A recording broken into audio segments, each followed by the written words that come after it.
Relier les traditions musicales africaines et européennes à travers la kora, le violon, la flûte ou encore le piano. Ce projet peut paraître difficile à première vue, mais lorsque l'on est un créateur de passerelles culturelles, rien n'est impossible. Ce défi, il a été relevé de la plus belle des façons et il a un titre, African Raspodies, le titre du nouvel album de l'artiste sénégalais Sékou Keïta, notre invité ce soir. Sékou Keïta, soyez le bienvenu sur le journal Afrique. Nous sommes ravis de vous recevoir. Bonsoir. Depuis plus de 25 ans, vous avez toujours eu la volonté de dépasser les frontières de la musique. Cet album, ce nouvel album African Raspodies, est-il l'aboutissement de ce projet?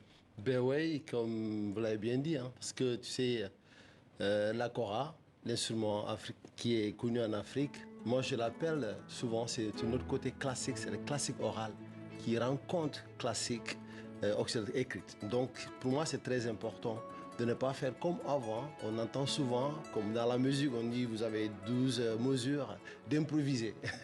Je voulais juste écrire comme peut-être Bach qui a écrit certaines compositions, des variations. L'idée c'est de partir au-delà de la kora, soit au cœur, et pas juste accompagner, mais deux fois guider l'orchestre, ou deux fois même l'orchestre peut le guider aussi.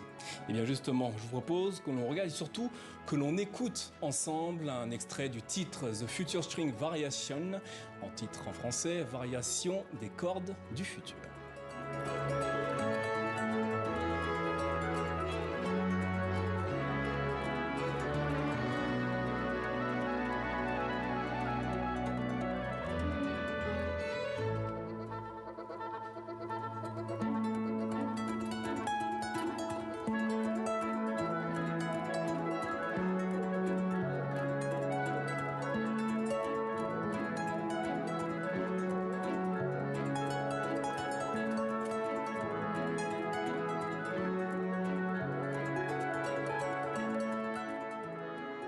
Voilà pour l'extrait du titre Variation des cordes du futur qui ouvre l'African Raspodies, le nouvel album de Sékou Keïta, notre invité ce soir. À l'écoute de chaque morceau de votre nouvel album, on a l'impression d'entendre un nouveau récit. Que racontent ces morceaux à propos de vous?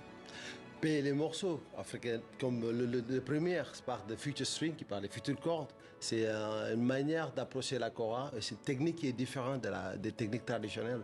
Mais dans les morceaux, il y a beaucoup de morceaux qui partent de voyage. Par exemple, l'épopée mandingue qui fait d'Égypte en Afrique de l'Ouest. Il y a des morceaux qui parlent aussi de ma vie, L'homme invisible, que je parle de mon père, que j'ai vu à l'âge de 3 mois. Et que je n'ai jamais vu après. Mais je crois toujours qu'il est avec moi un peu partout. Et il y a des morceaux qui parlent aussi Miss You Forever. Tu vois l'anglais. On comprend. Donc voilà, vous me manquerez. Voilà. Et la variété, c'est African Rhapsody, c'est aussi le passerelle des styles africains, des musiques qu'on entend souvent, un peu dans l'Afrique de l'Ouest et autres. Voilà. Ce nouvel album comporte 10 œuvres, 10 pièces enregistrées avec le BBC Concert Orchestra. Quelle était l'ambition en intégrant la kora à cet orchestre?